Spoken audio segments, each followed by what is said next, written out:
بسم الله الرحمن الرحيم.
أعوذ بالله السميع العليم من الشيطان اللعين الرجيم. بسم الله الرحمن الرحيم.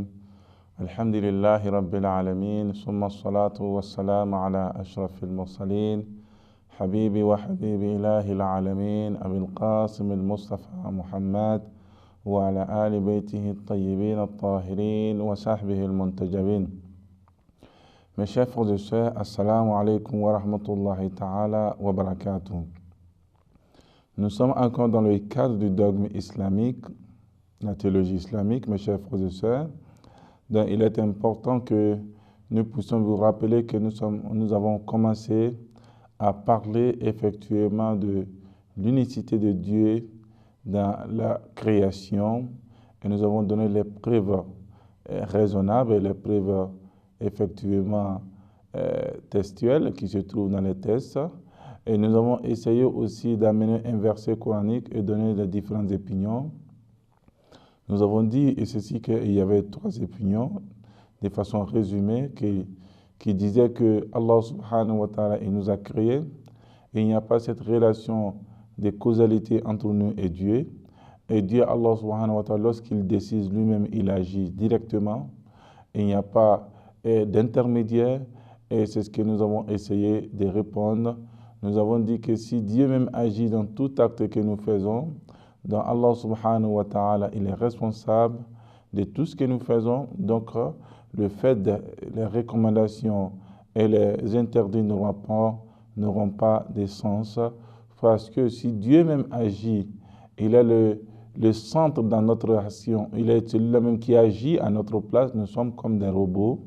Mes chers frères et sœurs, cela met en congé, en réalité, la responsabilité de l'être humain dans le monde ici-bas et dans l'au-delà. Mais c'est ceci fait, mes chers frères et sœurs, les êtres humains, de façon naturelle, n'acceptent pas que l'être humain ne soit pas responsable devant ses semblables et ne soit pas responsable devant Allah subhanahu wa ta'ala. Donc, il est important, c'est pour cette raison, mes chers frères et sœurs, que vous verrez avec nous, il y a le moment de la puberté qui veut dire l'âge de la puberté en islam.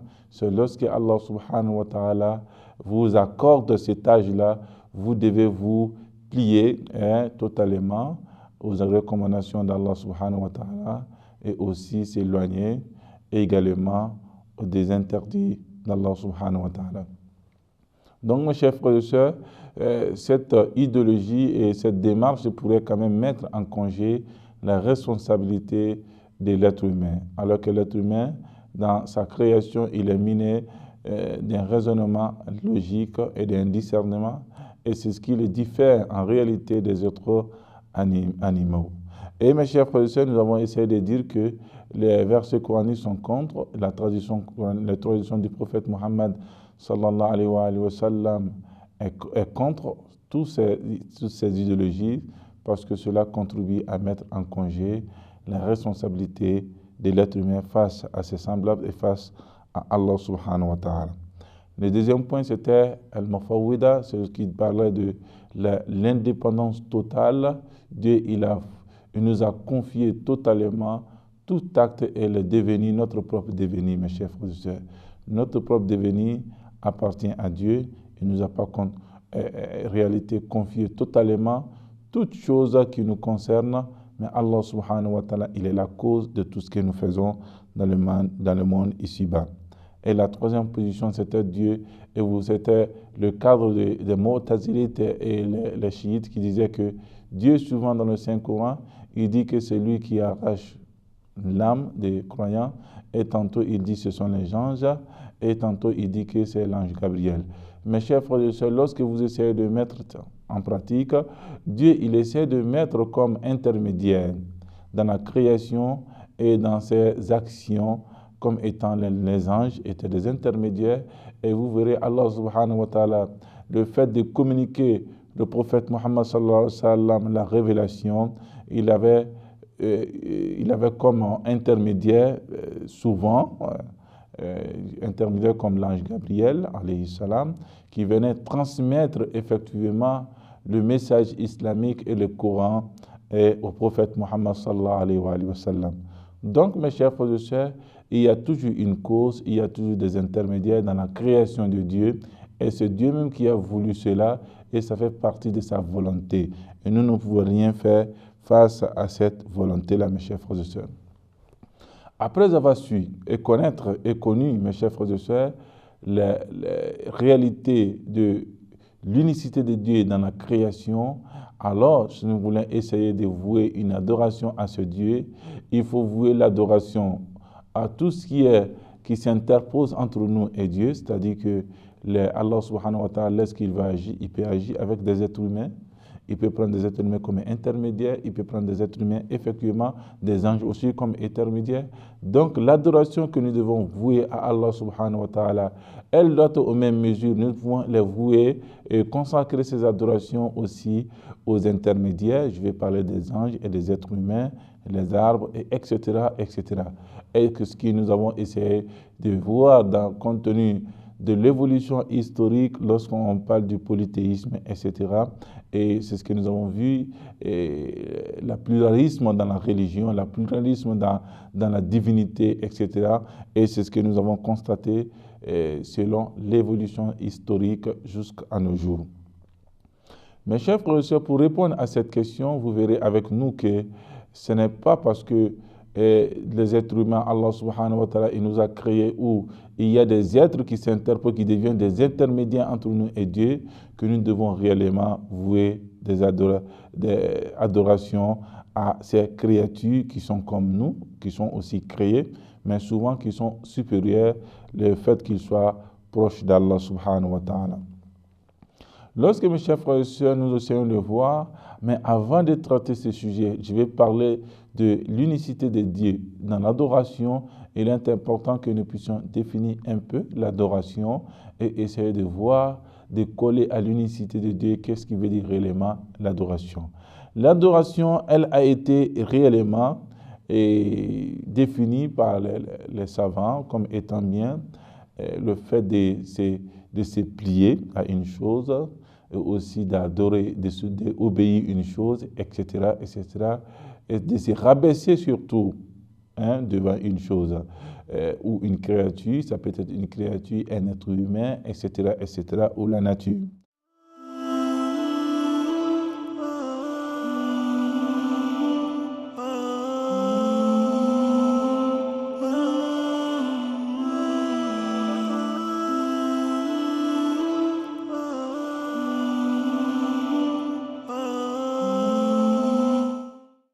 Donc, en réalité, mes chers frères et sœurs, dans ce cadre-là, lorsqu'on définit l'adoration dans ce cadre, on amène cette définition dans le cadre islamique, ça ne se colle pas, mes chers frères et sœurs, parce que ce n'est pas toute obéissance, tout rabaissement, tout avilissement, toute autre chose, etc., etc., qui sont égales ou qui est égale, mes chers frères et sœurs, à une adoration. L'adoration, vous savez, dans le Saint-Coran, le Coran nous interpelle maintes fois. Vous voyez, pour adorer seulement que Dieu, et c'est ce que vous allez voir dans le slogan islamique, lorsqu'on dit La ilaha illallah, il n'y a aucune divinité que Allah subhanahu wa ta'ala. Allah, le mot Allah, selon les gens, ils disent que c'est selon la signification, celui qui est digne d'être adoré. Allah, Donc c'est ce qu'il veut dire. Et seulement que Allah subhanahu wa ta'ala ne s'arrête pas là. Il essaye effectivement de nous éclaircir sur ce point. Dans la sourate 1, vous allez trouver qu'il dit ceci. Dans la sourate Fatiha, l'ouverture, il dit ceci. Iyyaka na'bud wa iyyaka nasta'in. C'est toi dont nous adorons, c'est-à-dire c'est toi seulement que nous adorons et c'est toi dont nous implorons secours. Et tout ce que nous demandons, nous devons demander à Allah subhanahu wa ta'ala et notre adoration doit être vouée et consacrée uniquement à Allah subhanahu wa ta'ala. Donc, lorsque vous regardez cette définition, vous verrez, mes chers frères et sœurs, avec nous dans le cadre de l'islam, que l'adoration n'est pas expliquée par le Coran comme étant le fait d'obéir à une personne, de se plier devant une personne, etc. Mais c'est surtout autre chose. L'adoration, lorsqu'on parle de l'adoration dans le cadre de la religion, l'adoration se manifeste dans ces deux piliers. Le premier pilier, d'abord, bien sûr, ça fait partie de l'adoration, le fait de se plier à une créature ou à une chose, etc. Se plier, se rabaisser devant une chose fait partie de l'adoration. Mais le deuxième pilier, c'est de croire aussi, effectivement, que devant cette chose que vous vous pliez, est le maître de ce monde, est le créateur de ce monde, et celui-là même qui gère ce monde-là, mes chers frères et sœurs. Lorsque vous croyez en cela, qu'il soit divin, partie de la divinité qui est Dieu, ou soit que celui-là même qui gère ce monde et celui-là même qui a créé toutes les créatures. Cela rentre dans le cadre, mes chers frères et sœurs, du polythéisme pur. Donc, cela est banni en islam, c'est ce qu'on appelle un shirk. En réalité, c'est refoulé par la religion musulmane et l'islam nous enseigne cela dans le Saint-Coran et dans les traditions du prophète Mohammed ainsi que la tradition de sa famille, alayhimus salam, que la paix d'Allah subhanahu wa ta'ala soit sur eux. Et vous verrez avec moi que cela est le vrai enseignement du prophète Mohammed sallallahu alayhi wa sallam. Sinon, lorsque vous regardez, pour dire que le fait seulement de se rabaisser et de s'engenouiller, de se prosterner devant une créature, mes chers frères et sœurs, que ce n'est pas une adoration, ce n'est seulement si ça rentre dans le cadre du respect et il n'y a aucun problème en cela. C'est ce que vous verrez avec nous, mes chers frères et sœurs, lorsque le Coran nous dit dans le cadre de l'obéissance des parents, et de waqfid lahuma janaha zulli min ar-rahma. Il dit que de rabaisser les ailes, ça veut dire qu'il il veut essayer de mettre en place les ailes par avilissement, par respect, par obéissance, par rabaissement, c'est rabaisser devant les parents, mes chers frères et sœurs. Donc le Coran nous interpelle à nous rabaisser devant les parents à signe de respect. Donc, dans ce cadre-là, mes chers frères et sœurs, lorsque le Coran nous dit de nous rabaisser, ce rabaissement ne rentre pas dans le cadre de l'adoration. Pourquoi ne rentre pas dans le cadre de l'adoration? Parce qu'en se rabaissant, en obéissant les parents, mes chers frères et sœurs, nous ne croyons pas, au-delà de cette obéissance, qu'ils sont les créateurs de ce monde et ce sont eux-là, les parents, qui gèrent ce monde. En tout cas, mes chers frères et sœurs, dans ce cadre-là, nous ne croyons pas, surtout, et cela ne rentre pas dans le cadre de l'adoration. Et nous ne nous arrêtons pas en cela. Lorsque Allah subhanahu wa ta'ala créa notre père Adam, et que la paix soit sur notre prophète ainsi que sur lui, il a demandé, ce dialogue s'est passé effectivement entre le prophète Adam, alayhi salam, et il s'est passé entre lui et effectivement et les anges, dans la création d'Adam, les anges et Allah subhanahu wa ta'ala, lorsque Dieu a demandé aux anges de se prosterner devant Adam. Donc en réalité, ils ont essayé de parler, mais seulement que cette prosternation, le Coran nous dit seulement que tous les anges se sont prosternés, sauf Satan. Vous voyez, c'était important, ils se sont prosternés.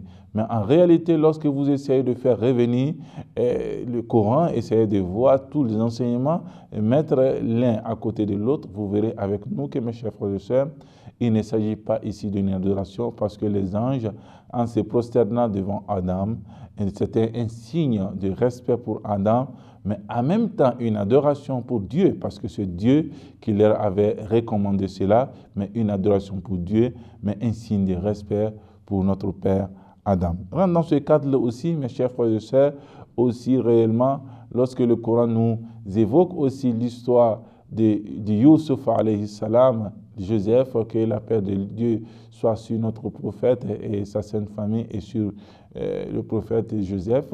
Mes chers frères et sœurs, vous verrez avec nous que le Coran a dit ceci, que la famille, les frères de Joseph, et ainsi que le parent de Joseph, son père Yaqub, et le prophète Yaqub alayhi salam, se sont prosternés devant Youssouf alayhi salam, qui est appelé Joseph, qui sont prosternés devant Youssouf alayhi salam.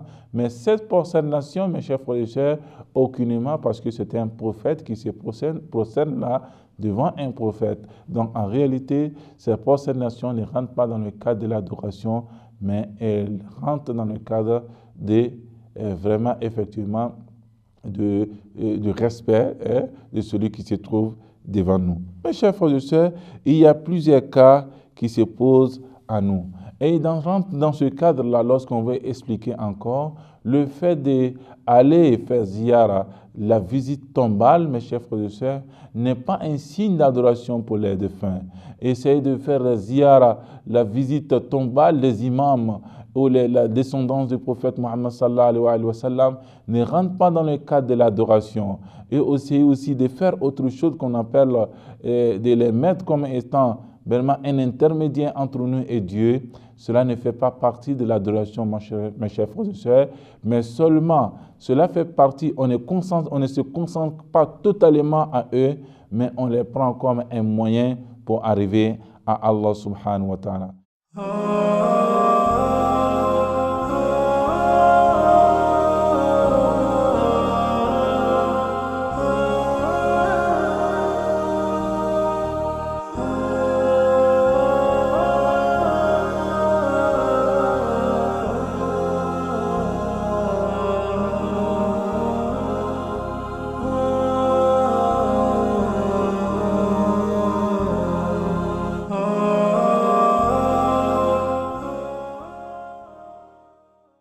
C'est très important dans ce cadre-là.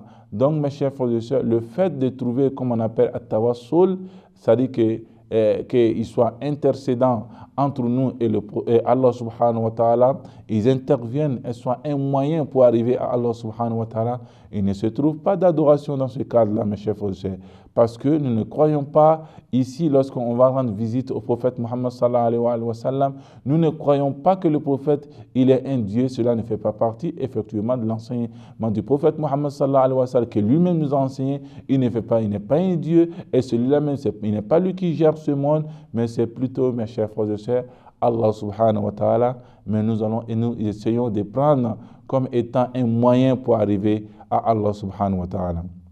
Il est important, le Coran nous dit ceci, que lorsqu'il parle des mécréants et des hypocrites, il dit même si le prophète Muhammad sallallahu alayhi wa sallam, s'il te demande de faire le istighfar, le pardon pour eux, même si il fait de ce pardon, même si dans cet intermédiaire, qu'il soit intermédiaire, le prophète demandait des doigts pour les autres. Demande à Allah subhanahu wa ta'ala à ce qu'il fasse doigt pour moi, et demande à Allah subhanahu wa ta'ala à ce qu'il fasse ceci pour moi, rentre dans le cadre que le prophète soit intermédiaire. Et il n'y a pas de différence, mes chers frères et sœurs, qu'il soit en vie ou qu'il soit décédé, ou etc., qu'il soit quitté dans ce bas monde. Il n'y a aucune différence. Là, on parle de Dieu, il n'y a pas aucune différence entre Dieu et les défunts, etc. Oui, Allah soit, nous, en tant que des êtres humains, limités dans les capacités, nous ne voyons pas ceux qui sont décédés avant nous, nous n'entendons pas leur communication, mais Dieu, lui, il attend. Lorsque vous arrivez dans les cimetières et vous vous présentez devant une tombe, il fait partie réellement des actes qui sont recommandés, que de lancer salam pour les gens de ce cimetière-là, c'est les gens qui sont dans cette tombe. Donc en réalité, il est dit dans les enseignements prophétiques qu'ils répondent réellement wa alaykum salam, mais seulement que nous n'attendons pas ces réponses-là. Mais Dieu, lui, il attend. Cela veut dire que lorsqu'on parle au prophète Muhammad sallallahu alayhi wa sallam, il nous attend. Lorsqu'on lui demande quelque chose, il nous attend et il répond à cette demande. Et ça fait partie de ces preuves-là. Lorsqu'on fait la prière, nous disons Assalamu alayka ayyuhan nabi. Nous disons Assalamu alayka, que la paix de Dieu soit sur toi, ô le prophète. Donc en réalité, le prophète, il attend notre salut et il te doit de répondre parce que la réponse est obligatoire.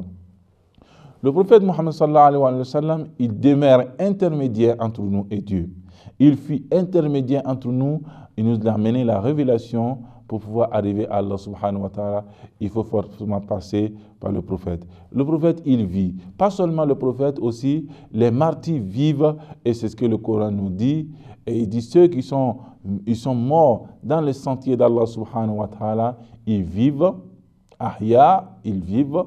Ils ne sont pas morts, ils vivent. Yurzaqoun, ça veut dire que de la manière que nous vivons, nous avons des subsistances et aussi ils ont une vie, ils ont une subsistance, même si cette subsistance est différente de celle que nous avons dans le monde ici-bas, parce que tout ce que nous avons ici-bas, c'est physique, donc tout ce qui est de l'au-delà est plus basé sur la spiritualité.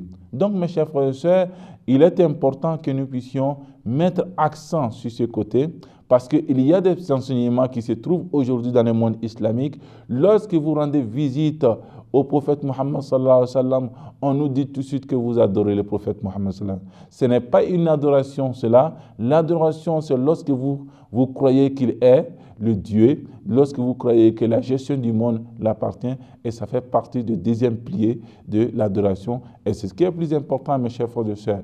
Lorsque vous vous trouvez devant quelqu'un de bien, les élus d'Allah subhanahu wa ta'ala, nous ne pouvons seulement que de les mettre comme étant bien des intermédiaires entre nous et Dieu. Donc il n'y a aucun problème en cela.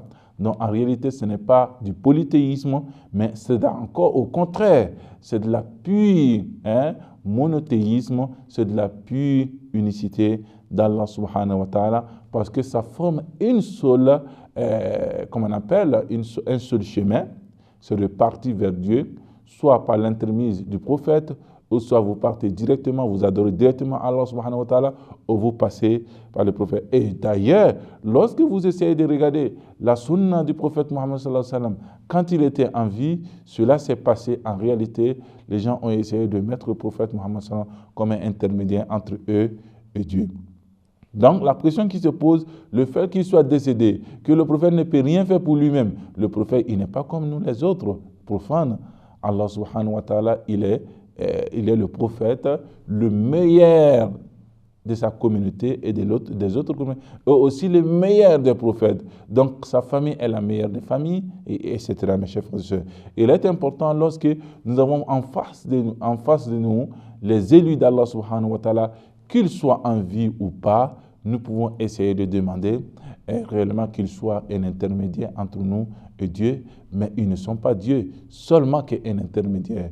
Et cet intermédiaire, ça se vit dans la vie, ça se voit dans la vie quotidienne de nos jours, et ça se voit aussi effectivement dans tout ce que nous faisons dans ces bas mondes, parce que notre monde, notre vie n'est pas limitée à ces bas mondes, nous avons une vie continuelle. Mais bien sûr que les règles changent selon les données, mes chers frères et sœurs. Et c'est ce que nous avons essayé de vous expliquer en réalité pour vous dire en résumé que Allah subhanahu wa ta'ala, il est le maître de créateur, il est celui-là même qui est digne d'adoration, d'être adoré, effectivement, et nous devons vouer l'adoration à Allah subhanahu wa ta'ala, et cette adoration peut se passer, c'était par 1000 chemins, par plusieurs chemins, en faisant des sadaqat directement, et aussi par les entremises et de mettre des prophètes ou les élus d'Allah comme étant des intermédiaires entre nous, pour qu'ils puissent intercéder auprès d'Allah subhanahu wa ta'ala pour nous,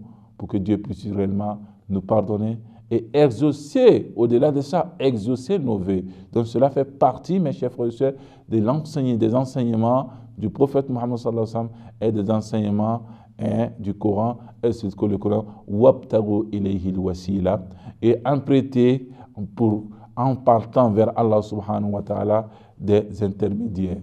Les intermédiaires, il y a plusieurs intermédiaires, il y a les prophètes, il y a aussi nos actes que nous pouvons poser comme des bons actes, peut-être intermédiaires entre nous et Dieu, mais aussi les élus d'Allah et les prophètes et les imams sont et demeurent des intermédiaires vrais entre nous et Allah subhanahu wa ta'ala. Mes chers frères et sœurs, assalamu alaikum wa rahmatullahi ta'ala wa barakatuh.